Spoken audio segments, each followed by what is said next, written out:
castelo forte é o nosso Deus. Queridos irmãos, boa noite, graça e paz. Cristo possa estar com a sua graça presente em cada um dos nossos corações. Nós vamos dar continuidade às exposições na carta do apóstolo Paulo aos Filipenses. Para isso, eu convido os irmãos para que abramos juntos o capítulo 1 de Filipenses, meus irmãos, capítulo 2 de Filipenses. Nós já expusemos o capítulo 1, agora vamos adentrar no capítulo 2 e vamos ler os versículos 1 a 4. E assim como eu também optei por fazer na sessão anterior, eu vou também utilizar mais de um sermão neste trecho, que é um parágrafo único, mas que permite que possamos fazer aplicações em separado. Então vamos ler os versículos de 1 a 4, e nesta noite vamos tratar da primeira parte deste trecho, deste parágrafo. Então o apóstolo Paulo, em Filipenses 2, de 1 a 4, inspirado pelo Espírito de Cristo, nos diz assim: Se há, pois, alguma exortação em Cristo, alguma consolação de amor, alguma comunhão do Espírito, se há entranhados afetos e misericórdias, completai a minha alegria. De modo que penseis a mesma coisa, tenhais o mesmo amor, sejais unidos de alma, tendo o mesmo sentimento. Nada façais por partidarismo ou vanglória, mas por humildade, considerando cada um os outros superiores a si mesmo. Não tenha cada um em vista o que é propriamente seu, senão também cada qual o que é dos outros. Que o Senhor fale aos nossos corações, meus irmãos, por meio do Santo Espírito. Vamos orar mais uma vez. Obrigado, Senhor, por tudo que já fizemos até aqui, pela leitura de Tua Palavra, pelos cânticos, pelo hino, pelas orações, pela entrega de dízimos e ofertas. E agora, Senhor, pedimos-Te que a Tua Palavra, que será exposta, possa habitar nosso coração profundamente, de modo que haja transformação naquilo que precisar ser modificado em nós, que haja, ó Deus, acréscimo para o bom andamento da nossa vida cristã, da nossa jornada neste mundo, e que o Senhor possa nos fazer cada vez mais, como este próprio texto vai nos ensinar, unidos, humildes e solícitos uns para com os outros, a fim de que a igreja do Senhor continue crescendo, a fim de que a unidade no Espírito seja evidente em nós, a fim de que a humildade, ó Deus, seja uma característica marcante em cada uma de nossas vidas, e assim sejamos generosos uns para com os outros e também demonstremos, ó Deus, para o mundo, com bom testemunho, que o Senhor nos transformou, que nós somos novas criaturas em Ti, e por esta razão nós vivemos para adorar o Teu nome e vivemos para usufruir do Senhor todos os benefícios que o Senhor tem derramado sobre Teu povo. Fala-nos, ó Deus, nesta noite, pedimos-Te em nome de Jesus. Amém. Meus queridos irmãos, a igreja de Filipos, como nós já temos acompanhado aqui ao longo destas exposições, era uma comunidade vibrante, generosa, fiel ao Evangelho. Paulo, inclusive, lá no capítulo 4, chama estes irmãos, esta igreja, de minha alegria e coroa. Ainda assim, como toda congregação humana, real, havia também tensões internas, alguns ruídos de vaidade, algumas pequenas desavenças que ameaçavam o testemunho coletivo da igreja. Os irmãos devem se lembrar que o apóstolo Paulo estava preso neste momento. E os presbíteros da igreja de Filipos, talvez um pouco desanimados com esta situação envolvendo o apóstolo Paulo, talvez tivessem nutrido entre si alguns pensamentos divergentes.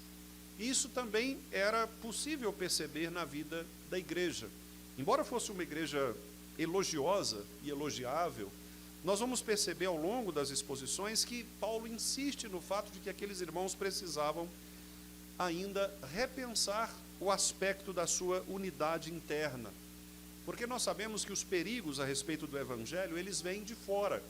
Como o próprio apóstolo Paulo descreve aqui no capítulo 1, daquelas pessoas que perseguiam a igreja. Ele chega a dizer, no final do capítulo 1, como nós já tratamos, que estes irmãos de Filipos não deveriam estar intimidados com os ataques dos inimigos, dos adversários. Mas agora Paulo se volta para dentro. Paulo se volta para os problemas internos da igreja de Filipos. Porque agora ele quer falar diretamente aos crentes sobre algumas situações que precisam ser corrigidas, a fim de que a igreja continue caminhando, continue firme neste projeto de testemunhar a graça de Deus por meio deste testemunho público do povo do Senhor. Sabemos que Paulo estava preso, ele escreve da prisão, mas o seu coração estava alegre, livre. Ele chega a dizer isso, inclusive no capítulo 1. Ele sabe que a unidade cristã que aqueles irmãos deveriam nutrir não era algo automático, mas era fruto do Espírito Santo que deveria ser mantido no meio deste povo e assim também cultivado nestes corações. Por isso o apóstolo Paulo inicia este texto do capítulo 2 demonstrando uma certeza a respeito da vida daquela igreja. Embora a expressão se possa nos trazer a ideia de uma condição, geralmente nós usamos o se para uma condição, por exemplo, se não estiver chovendo, eu irei. Geralmente o se é uma condição que nós impomos. Neste caso, contudo, de acordo com o texto original, não se trata de uma conjunção condicional, de uma condição, mas se trata de uma afirmação, de uma conclusão. Então, uma tradução mais clara para nós seria: uma vez que, ou já que há entre vocês exortação em Cristo, consolação de amor, comunhão no Espírito, entranhados afetos e misericórdias. Quer dizer, Paulo constata de maneira alegre que há nesta igreja alguns frutos do Espírito que já são evidentes. E nós vamos, inclusive, mencionar alguns deles aqui, como o versículo 1 menciona. Então, Paulo não está duvidando destas características dentro da igreja. Pelo contrário, ele afirma a certeza de que Cristo já havia concedido a esses irmãos de Filipos bênçãos espirituais abundantes, o consolo do Evangelho, o amor mútuo, o Espírito Santo que criava a verdadeira comunhão entre esses irmãos, mas, como toda igreja real, como toda igreja humana, havia os seus problemas. E o que Paulo quer, então, neste pequeno trecho, é fazer com que aqueles irmãos pudessem repensar a sua prática cotidiana e ampliassem ainda mais 3 aspectos que são mencionados aqui neste texto: a unidade, a humildade e a solicitude. Unidade, humildade e solicitude, ou generosidade.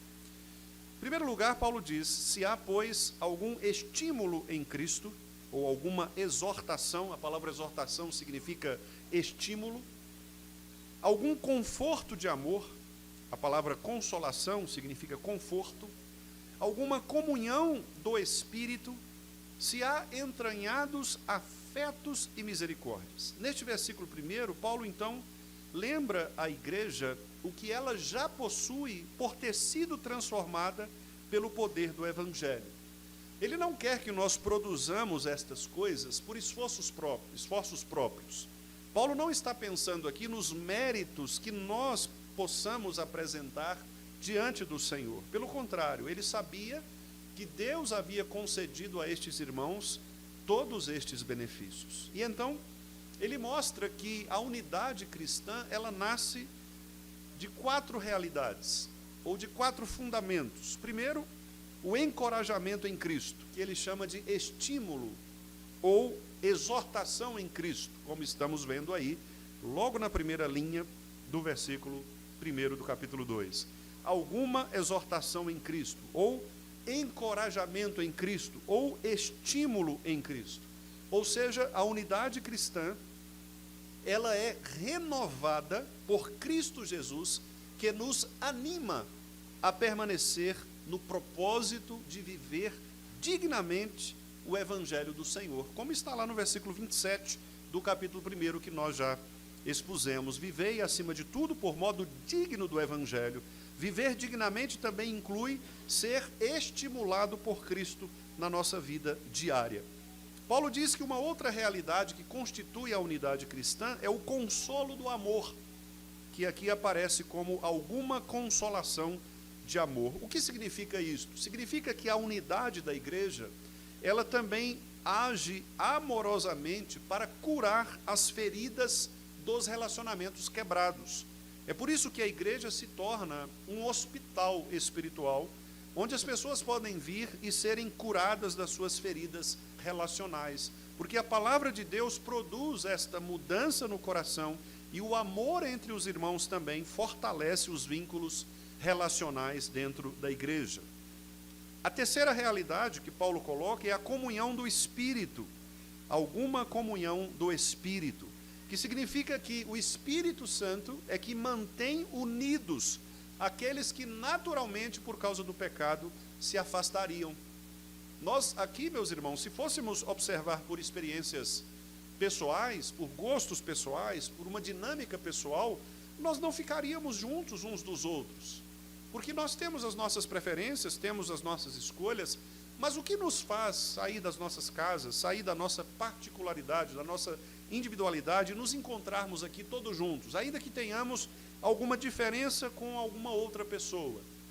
É porque nós estamos unidos num vínculo que é muito maior do que aquilo que é a nossa preferência. Nós estamos unidos no vínculo do Espírito, no vínculo daquele que modificou os nossos corações e que nos mantém juntos, embora naturalmente nós talvez nos afastaríamos uns dos outros. E Paulo completa esta unidade mostrando uma outra realidade. Ele diz no finalzinho do versículo 1, se há entranhados afetos e misericórdias, entranhas de misericórdia e compaixão. As entranhas são interpretadas na Bíblia como o nosso intestino, não é? Aquilo que faz parte do nosso abdômen. E é interessante que era assim mesmo que os antigos entendiam. Alguns médicos, inclusive, chegam a dizer que o nosso intestino é o nosso segundo cérebro, né? A maneira como você trata o seu intestino faz com que você se torne uma pessoa mais saudável. Aquilo que você come, aquilo que você bebe, a saúde das nossas entranhas faz com que nós também sejamos pessoas saudáveis. Então, as entranhas aqui significam aquilo que está profundamente enraizado em nós. Não é? É como se nós disséssemos, eu te amo, meu irmão, do fundo do meu intestino. Não é? Embora nós costumamos dizer do fundo do coração. Mas Paulo está dizendo aqui, olha, é naquele lugar em que as coisas acontecem. E, de fato, quando você come uma comida não muito boa, você sabe o que acontece com o seu intestino e como que isso atrapalha a sua vida comum. Quando a gente tem essas tais viroses por aí, não é? Que todo mundo quer passar longe, sabemos como o intestino ele atrapalha, inclusive o nosso bem-estar mental e do nosso corpo. Então, Paulo está dizendo que aqueles irmãos de Filipos, eles tinham isto como uma marca de sua vida coletiva. Eles eram sensíveis aos irmãos, eram sensíveis às dores dos irmãos, havia afeto, havia misericórdia. Nós acabamos de cantar um hino aqui que diz que nós devemos ter misericórdia com os erros dos nossos irmãos, ou seja, reconhecermos que todos nós somos pecadores e todos nós dependemos de misericórdia, da parte de Deus para conosco e também da parte das pessoas que se relacionam conosco. Porque imagine se eu fosse julgado pela regra ou pela lei que os irmãos estabelecem nas suas próprias vidas. Todos nós encontraríamos problemas, defeitos, pecados uns nos outros. E nós não conseguiríamos sobreviver juntos, porque seria impossível. Ninguém é igual a ninguém. Nós não podemos medir os outros de acordo com a nossa própria régua.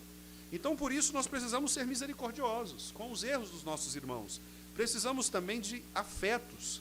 Ou seja, precisamos nos relacionar de uma maneira a compreender os limites uns dos outros e a curarmos os outros também, à medida que percebemos algum tipo de enfermidade espiritual no meio da igreja. Paulo diz então que são esses os pilares que sustentam a vida comunitária, a vida da igreja. Paulo sabia que sem esses pilares, o encorajamento em Cristo, o consolo do amor, a comunhão do Espírito e as entranhas de afetos e misericórdias, sem estes pilares que sustentam a vida comunitária, Paulo sabia que a igreja perderia o testemunho diante do mundo e enfraqueceria a sua voz no mundo. E do mesmo jeito daquela época, também é assim nos dias de hoje.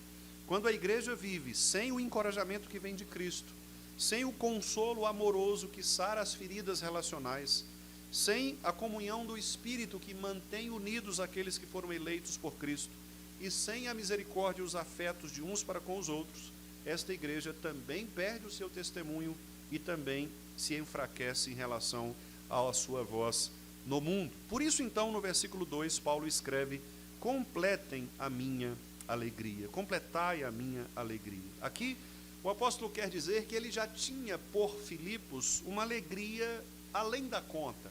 Paulo menciona isso em vários lugares da carta, sobretudo no final, quando ele diz que aqueles irmãos estavam lá no seu coração, porque eles tinham sido muito generosos para com Paulo. Paulo já tinha uma alegria especial por estes irmãos, mas ele diz agora: completem a minha alegria. Repare, por exemplo, lá no versículo 4 do capítulo 1, Paulo, no versículo 3, diz: dou graças ao meu Deus por tudo o que recordo de vós, e aí ele diz: fazendo sempre com alegria súplicas por todos vós em todas as minhas orações, pela vossa cooperação no Evangelho, desde o primeiro dia até agora. Paulo demonstra uma alegria, de fato, muito preciosa por esses irmãos. Mas agora ele diz: completem a minha alegria, ou seja, façam com que esta minha alegria se torne ainda mais destacada, mais honrada diante de vocês, para que de fato a igreja permaneça crescendo. Isto mostra que nós nunca estaremos num patamar em que não mais precisaremos crescer. Significa que a igreja, por melhor que ela esteja, no encorajamento de Cristo, no consolo do amor, na comunhão do Espírito, nas suas entranhas de afetos e misericórdias, por mais que a igreja já tenha estas qualidades, nós nunca estaremos prontos. Sempre precisaremos caminhar mais e mais, usando uma própria expressão do apóstolo Paulo, desenvolvendo a nossa salvação com temor e tremor. Note então como o apelo à unidade cristã, meus irmãos, ela se entrelaça aqui. A comunhão do Espírito produz um mesmo pensamento, porque embora nós tenhamos os nossos próprios gostos e ideias, as nossas ideias, nós estamos unidos num mesmo pensamento, que é honrar a pessoa de Jesus Cristo, pregar Cristo ao mundo. O consolo do amor gera o mesmo sentimento, ou seja, aqueles que se amam curando as feridas relacionais, eles buscam um mesmo sentimento, uma mesma devoção. O encorajamento em Cristo resulta também do mesmo propósito, porque se nós somos encorajados por Cristo a vivermos uma vida de comunhão, uma vida de unidade, uma vida de amor, obviamente nós buscaremos isto eliminando das nossas relações tudo aquilo que prejudica este propósito.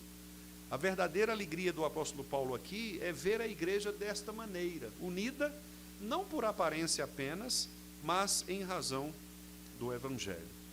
Quando nós lembramos, irmãos, o quanto nós fomos amados por Cristo, nós aprendemos a amar uns aos outros. Quando nós lembramos o quanto fomos perdoados por Cristo, nós aprendemos a perdoar. Quando nós lembramos o quanto nós recebemos de Cristo, nós aprendemos a repartir. Então repare que estas bases que o apóstolo Paulo lança aqui são de fato bases fundamentais para a igreja do Senhor.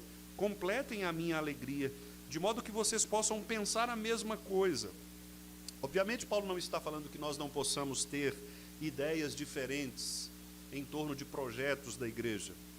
Paulo não está dizendo que nós temos que combinar um com o outro para que o gosto pessoal seja o mesmo. Não, o que Paulo está dizendo é, quanto a pensar a mesma coisa, é quanto ao fato de que nós todos, enquanto crentes no Senhor Jesus, temos um alvo apenas, que é exatamente fazer tudo para a glória de Deus. Tudo que nós fizermos deve ser para a glória de Deus. Então, se eu estou aqui para fazer aquilo que é para a glória de Deus, se o irmão Danilo está aqui para fazer aquilo que é para a glória de Deus, se o irmão Josué está aqui para fazer aquilo que é para a glória de Deus, se a irmã Nayara está aqui para fazer aquilo que é para a glória de Deus, significa que os nossos gostos pessoais, as nossas preferências, eles serão secundários. O que importará, na verdade, é como nós podemos juntos glorificar ao Senhor. Como nós podemos produzir na nossa igreja uma unidade capaz de eliminar as nossas preferências e focarmos naquele que é, de fato, o Supremo Senhor, o Supremo Pastor, que é Cristo Jesus. Portanto, Paulo diz, pensem a mesma coisa, tenham o mesmo amor, sejam unidos de alma. Alma é ânimo, ou seja, sejam unidos no mesmo ânimo. E os irmãos já perceberam por experiência própria que quando no meio de muitas pessoas apenas um está animado, é muito difícil as coisas acontecerem, não é? Mesmo nas nossas brincadeiras, se você tem alguém ali que está disposto a brincar, a fazer algo, mas os outros não querem muito, fica uma coisa meio sem graça. Isso também acontece na igreja. Quando há um propósito que é colocado, mas apenas alguns se engajam, apenas alguns se manifestam dispostos ali a carregar, a ajudar, e os outros não, fica aquele ambiente sem graça. Então Paulo está dizendo, olha, eu sei que alguns de vocês estão desanimados por causa da minha prisão. Eu sei que alguns de vocês estão questionando o fato de que há pessoas por aí que estão pregando mentiras por inveja ao meu ministério. Mas, olha, pensem a mesma coisa, sejam unidos no mesmo ânimo, não desanimem, fiquem juntos. Juntos vocês serão muito mais fortes, juntos vocês poderão resistir aos ataques dos inimigos, dos adversários. Completem a minha alegria, façam-me ainda mais feliz, vendo em vocês esta unidade, vendo em vocês este propósito de superar as individualidades, a fim de que a unidade de espírito seja evidente na vida desta igreja. Mas, meus irmãos, para isto acontecer, Paulo acrescenta, além da unidade, um outro pilar, que é a humildade. Porque a humildade, ela preserva a unidade. E é por isso que no versículo 3, Paulo diz, nada façais por partidarismo ou vanglória, mas por humildade, considerando cada um os outros superiores a si mesmo. O orgulho, meus irmãos, é o inimigo número 1 da unidade. Partidarismos, vanglórias, que são palavras fortes usadas por Paulo, elas descrevem aquilo que dilacera as igrejas. A disputa por influência, por exemplo, a busca de reconhecimento, o ego inflado, que insiste em ser ouvido primeiro, tudo isso atrapalha a unidade da igreja. E a cura para estas coisas, de acordo com Paulo, é a humildade, que é a disposição de se enxergar com sobriedade e considerar o outro, o seu irmão, como alguém digno de honra. Paulo não fala aqui de uma humildade artificial, mas de uma humildade que nasce do Evangelho. Ou seja, um crente humilde, ele não se despreza, mas ele sabe que tudo o que ele possui vem de Cristo. Não é pelo seu próprio mérito, pelos seus próprios esforços. E por isso mesmo, então, ele pode servir sem precisar afirmar a sua superioridade. Ele se mantém humilde, ele se mantém como aquele que de fato quer participar do crescimento da igreja, sendo um dos tijolos que vão sustentar este edifício. Nós não precisamos ser maiores do que outros, nós precisamos estar juntos, para que na combinação, na junção, como diz Paulo lá em Efésios, na junção de todas as partes, as engrenagens funcionam. Então, quando lemos alguns comentários a respeito deste texto, a gente percebe aqui que geralmente os irmãos estudiosos, especialistas na exegese desse texto, eles colocam a palavra humildade aqui como uma palavra que era, na época, desprezada pelos pagãos.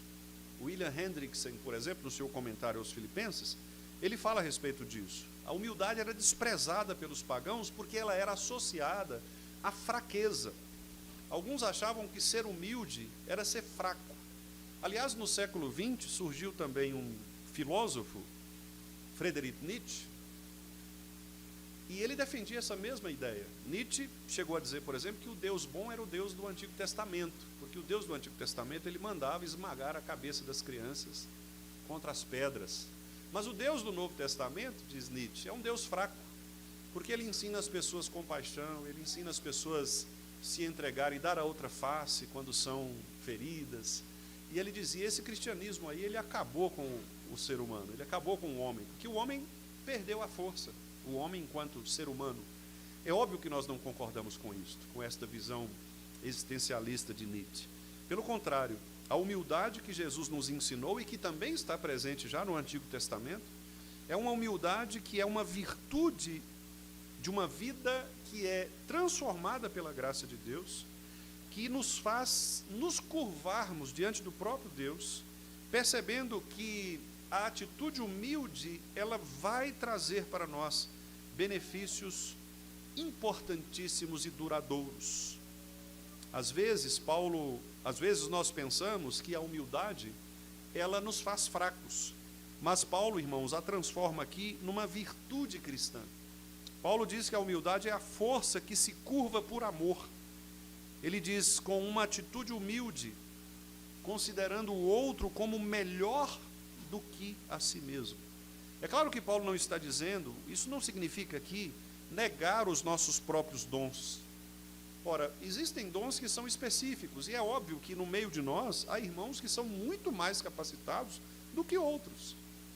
Eu, por exemplo, não tenho nenhum talento, nenhum dom para a área administrativa. Não tenho, me esforço para fazer tudo isso, mas não tenho um talento, um dom. Há outros irmãos que são especialistas nisso, gostam demais de estruturar as coisas, de organizar, de ter ali as suas planilhas, sua gestão. São dons específicos, são áreas específicas que alguém especificamente domina. Então, não é nenhum pecado nós reconhecermos as nossas próprias habilidades, os nossos próprios dons. Paulo não está falando sobre isso, sobre o fato de nós negarmos os nossos dons e sabermos, reconhecermos de maneira autêntica que nós temos dons que de fato se destacam em relação a outros. Há dons que se destacam em relação a outros. Mas o que Paulo está dizendo aqui é que nós devemos reconhecer que é o Senhor quem distribui estes talentos, e não nós que os produzimos. Se um bom cantor, por exemplo, de nossa igreja, se um bom instrumentista de nossa igreja, um bom professor de nossa igreja, um bom administrador em nossa igreja, todos são dons. E Paulo está dizendo que nós devemos considerar que estes dons, eles não são fruto da nossa própria mente, do nosso próprio esforço, mas é fruto daquilo que o próprio Deus nos destina. Então, quando nós reconhecemos que o próprio Deus é quem distribui os talentos de formas diferentes, e que o dom do outro é tão necessário quanto o meu dom, nós então construímos na igreja uma unidade de propósito. Isso é muito interessante. Eu percebo que eu não sou dono e detentor de todo o conhecimento, de todas as habilidades. Eu sou apenas uma peça que, encaixando-se noutra peça, dará a toda a estrutura uma visibilidade maior. Nós somos apenas os tijolinhos que compomos, juntamente com outros, o grande edifício que é a igreja. Eu não seria ninguém, meus amados irmãos, sem todos vocês aqui. E nós devemos pensar que cada um dos trabalhos, dos dons, das habilidades que os irmãos têm, são dados por Deus para a edificação da igreja. Por isso Paulo está dizendo que nós devemos reconhecer no outro, sempre superior a nós mesmos. Perceba que, como aqui o tema da unidade, da própria alegria de Paulo, ela continua pulsando, continua firme. Paulo diz que a humildade gera a mesma mente, porque o humilde aprende a ouvir. O humilde aprende a ouvir. Então, nós não temos uma opinião absoluta, única, a menos que esta opinião seja uma verdade da Escritura e diante da qual nós não podemos discutir. Mas as opiniões que são fruto da nossa própria análise, nós precisamos ouvir outras opiniões. A humildade gera isso em nós, aprendizado quanto ao ouvir. A humildade produz o amor, o mesmo amor, porque o humilde ele não compete um com o outro. O humilde, ele sempre considera o outro superior. Então ele não entra em disputas desnecessárias. A humildade sustenta uma alma, um só ânimo, porque o humilde prefere servir a ser servido. Então repare que Paulo, ao falar isso, ele demonstra aquilo que ele mesmo aprendeu na prática. Em suas cartas, por exemplo, ele se descreve como alguém que estava em crescente humildade. Por exemplo, em 1 Coríntios 15, 9, ele se denomina o menor dos apóstolos. Às vezes alguém pode dizer, isso é conversa de Paulo para talvez ser observado. Não, a transformação de Paulo nos dá o direito de dizer isso. De fato, ele se considerou o menor dos apóstolos, porque ele veio depois. Como ele mesmo diz, ele foi chamado fora do tempo. Em Efésios 3:8, ele se denomina o menor de todos os santos. E em 1 Timóteo 1,15, ele diz, eu sou o principal dos pecadores. Repare então que o próprio apóstolo Paulo era consciente da sua miséria diante da cruz de Cristo. E ele então se tornou paciente com as fraquezas do próximo.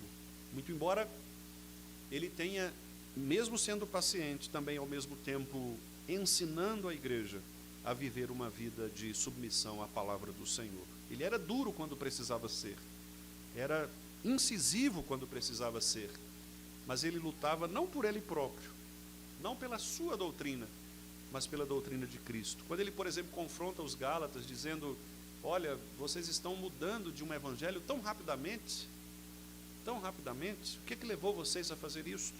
Ali ele estava sendo duro com aqueles irmãos da Galácia, mas ao mesmo tempo ele demonstrava que a dureza não era por causa da sua opinião, da sua verdade, entre aspas, mas a verdade do evangelho, que aqueles irmãos infelizmente estavam distorcendo, e alguns inclusive estavam sendo ludibriados, levados pelos ventos de doutrina, e Paulo então os chama novamente ao arrependimento. Portanto, irmãos, a humildade é o caminho mais seguro para que a alegria da igreja se estabeleça, para que a unidade da igreja se mantenha de pé, pois quando nós servimos com mansidão a Cristo, com humildade a Cristo, o próprio Cristo, pelo seu Espírito, renova em nós também o propósito comum, renova em nós também a verdadeira humildade. Nada façais por partidos, nada façais por vanglória, mas por humildade, considerando sempre cada um os outros superiores a si mesmo. E finalmente, Paulo conclui com uma outra virtude, unidade, humildade e agora a terceira virtude, que é a solicitude, que nós poderíamos dizer também generosidade, se quisermos rimar aí os sufixos, né? Unidade, humildade, generosidade. Mas eu chamei aqui de solicitude. Uma pessoa solícita é uma pessoa que não se preocupa consigo própria. E isso é muito interessante porque a humildade, que nos leva a considerar o outro sempre superior a nós mesmos, consequentemente nos leva também a uma vida solícita. Repare o que ele diz, não tenha cada um em vista o que é propriamente seu.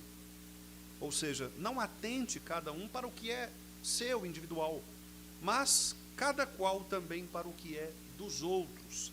Paulo está nos ensinando aqui que uma vez que nós tratamos o nosso coração, e o nosso coração se torna humilde, e a humildade nos leva a lutar pela unidade da igreja, significa que agora esta humildade e esta unidade também geram a solicitude, que é a preocupação genuína com o bem-estar do outro. Isto é ser solícito.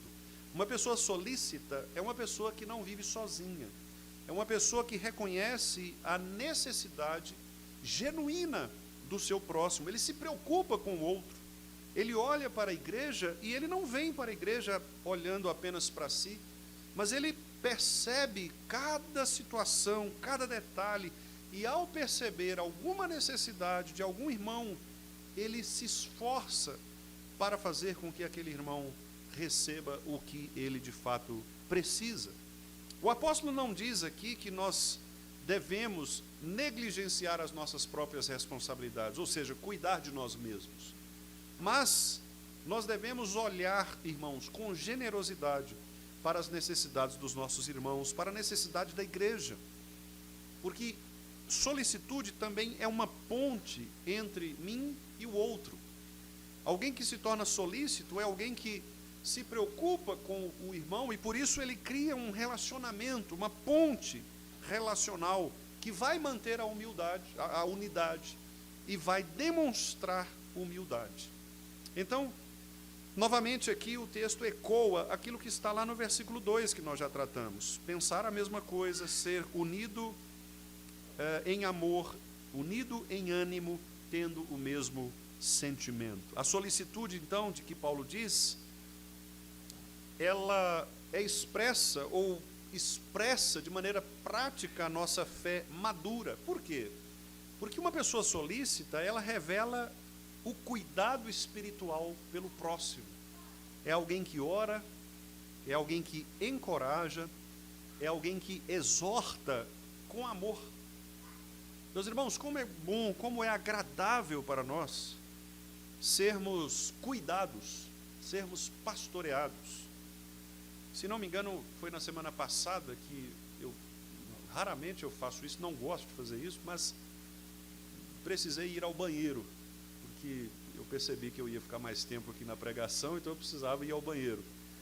E saí rapidinho aqui no momento dos cânticos, fui ao banheiro, voltei, e ao voltar, um irmão que estava ali mais ao fundo, segurou meu braço e falou assim, está tudo bem? Eu falei assim, está tudo bem. Aí puxou, porque eu acho que ele não acreditou, ele falou assim, está tudo bem mesmo? Eu falei, está tudo bem mesmo. Não é? Isso marca a vida da gente. Isso é solicitude. Porque é uma preocupação genuína que você tem com o outro. Pastor, está tudo bem? Então, isso faz a igreja se tornar uma igreja unida. Porque quando eu me preocupo com o bem-estar do outro, eu oro pelo outro, eu encorajo o outro. Às vezes você chega na igreja e alguém está cabisbaixo, triste ali, às vezes abatido mesmo, não é? Eu lembrei, eu dei essa pausa aqui porque eu me lembrei de uma palavra da literatura que é macambúzio, né? Bruno gosta desses clássicos, né, Bruno? Macambúzio é uma pessoa derrubada, né? O seu Vianel gosta, é o borocochô, né, seu Vianel? Uma pessoa meio para baixo. Aí você olha e vê uma pessoa assim, para baixo, destruída, derrotada. O solícito, ele vai até ela e encoraja. O que aconteceu, rapaz? O que foi? E ele levanta essa pessoa, exorta, às vezes aconselha, às vezes direciona. Não, procura o irmão, procura o pastor, procura o presbítero, tal, vamos resolver isso. É aquela pessoa que se preocupa. Isso não é só uma função diaconal, embora os diáconos precisem ter isso na veia, né? Porque uma das características diaconais é esta preocupação com o bem-estar do outro. Aliás, um bom critério para você indicar o nome para os próximos diáconos, né?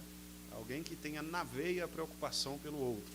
Os diáconos foram instituídos por isso, porque as viúvas estavam sendo esquecidas e os apóstolos precisavam de gente preocupada com o bem-estar. Então ele disse, olha, escolha gente aí que vai estar atento com as necessidades dessas pessoas.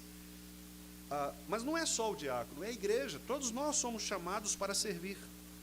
Todos nós somos chamados para cuidar espiritualmente. Também a solicitude, ela é uma expressão prática da nossa fé no sentido do cuidado material. Quer dizer, nós também devemos preocupar com o suprimento das carências materiais de quem precisa. Nós lemos em Atos dos Apóstolos a informação de que na igreja primitiva não tinha quem passasse necessidade, porque à medida que aquele povo unido percebia a necessidade real, especialmente das viúvas e dos órfãos, eles iam ali e supriam aquela necessidade. Se faltava alimento, eles levavam alimentos. Se faltavam remédios, eles levavam remédios. O cuidado material também faz parte dessa solicitude. Às vezes há na igreja pessoas que têm problemas nessa área e talvez nem percebam. Daí, de novo, eu aqui faço um parênteses, porque nós estamos em época de indicações e de eleições, né? Uma outra atividade diaconal, visitar os irmãos para perceber se há necessidades materiais em suas casas. Isto é trabalho da junta diaconal, não é? Os diáconos têm que estar atentos, marcar lá no seu calendário de visitas, visitar toda a igreja, especialmente as viúvas, né? Talvez aquelas mais necessitadas, e perceber. Não precisa você falar, mas você vai fazer a visita ali com dois, e um fica conversando, o outro fica olhando a casa, entendeu? Aí você olha assim para o armário, está meio vazio, você olha assim para com a janela que está faltando um pedaço de vidro. Aí você vai ali. E aí depois falou, nós precisamos ajudar aquele irmão, aquela irmã. Né? É muito interessante isso. É a solicitude do coração. Cuidado ministerial também é um cuidado importante. Apoiando aqueles que servem, dividindo os fardos. E aí nós falamos especialmente dos presbíteros e dos diáconos, que são os oficiais, a liderança da igreja. Irmãos, nós precisamos ser pastoreados. Presbíteros e diáconos precisam ser pastoreados. Às vezes a igreja acha, não, o pastor não precisa de visita, não, o pastor tem que fazer visita. Né? O presbítero não precisa de visita, não. Hein? O presbítero, ele tem que fazer a visita. Não é? Não, meus irmãos, todos nós precisamos ser pastoreados. Todos nós, como é bom às vezes receber a mensagem de um irmão, de uma irmã, dizendo, olha, eu estou orando pelo senhor, olha, eu às vezes manda um versículo, não é? Isso traz alegria ao nosso coração. Paulo está dizendo, completem a minha alegria. É bom nós termos esta solicitude também, apoiando aqueles que servem, dividindo os fardos, não é? Entre nós mesmos que somos também da liderança, como é bom dividirmos os fardos. Às vezes um irmão, um presbítero não está muito bem, seja de saúde, seja financeiramente, materialmente, seja emocionalmente, seja espiritualmente. Como é bom nós dividirmos os fardos, levarmos os fardos uns dos outros, não é? Isto é solicitude. Então, quando Paulo diz, não tenha cada um em vista o que é propriamente seu, senão também cada qual o que é dos outros, é disto que ele está falando. Lá aos Gálatas, ele escreveu a mesma coisa com palavras diferentes. Gálatas 6:2, ele diz, levai as cargas uns dos outros, e assim cumprireis a lei de Cristo. Olha que coisa bonita. Ao invés de nós sermos peso, sermos a carga, nós temos de levar as cargas. Mas vocês sabem que tem crente que é a carga, né? Tem crente que vive pendurado em você e não te larga de jeito nenhum e você tem que ficar carregando. E Paulo está dizendo, não, irmãos, pula daí, sai das costas e ajuda a levar os problemas, ajude a levar as cargas. A maturidade cristã nos leva a isso. Nos leva a sermos soluções e não problemas. A maturidade cristã nos faz sermos pessoas que carreguem as cargas uns dos outros, ombreados, levando ali cada um o seu próprio irmão, a sua irmã, e carregando uns aos outros. Lembrem-se, os irmãos aqui estavam em época de perseguição, e eles precisavam se apoiar mesmo, porque tinha gente aqui que estava sendo denunciada, tinha gente que estava sendo presa, gente que estava sendo morta. Então aqueles irmãos precisavam se unir, precisavam levar as cargas uns dos outros. Os irmãos não fazem ideia, por exemplo, lá quando Paulo fala que os presbíteros precisavam ser hospitaleiros, aquilo ali para nós hoje é uma maravilha, né? Porque para nós hoje é só você ter uma casa em que você possa receber alguém que porventura precise. Então assim, vem um missionário lá do Paquistão, espero que ele não traga nenhuma mochila, né, André? Porque suspeito de brincadeira, né? Mas é porque foi lá no seminário, por isso que eu brinquei com o André. Foi no seminário recentemente um missionário do Paquistão, né? E quando vem desses países assim, a gente sempre associa com terrorismo, né? Com o Islã e tal. Então fizeram essa brincadeira lá com o pobre do missionário, mas ele acho que não importou, não. Mas vem um missionário de fora e você precisa hospedá-lo. Ora, para nós hoje é mais tranquilo fazer isso, né? Se você não puder hospedar em casa, você paga um hotel, por exemplo, a gente dá um jeito, né? Mas não era assim na época de Paulo. Na época de Paulo, hospedar alguém era sinônimo de prisão e morte. Porque se alguém visse você recebendo um cristão, um missionário cristão na sua casa, você era considerado cristão e poderia ser preso e morto. Olha a diferença, é outra coisa, né?